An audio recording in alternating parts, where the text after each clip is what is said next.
అందుకే సార్ దీంట్లో భాగంగా విద్యాశాఖలో మేము వచ్చే సంవత్సరం నుంచి బాల్య భారత రాజ్యాంగ ఇవ్వాలని నిర్ణయం తీసుకుంటున్నాము.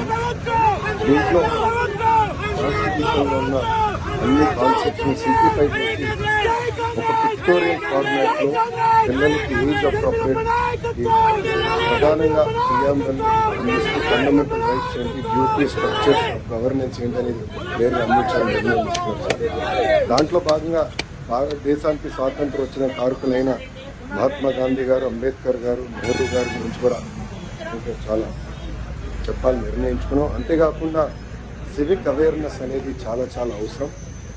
ఒక మాటలో చెప్పాలంటే చదువు పైన బాగా శ్రద్ధ పెడుతున్నాం, మార్కుల మీద పెట్టిన శ్రద్ధ, రెస్పాన్సిబిలిటీ సివిక్ అవేర్నెస్ మీద మేము పెట్టలేకపోతున్నాం.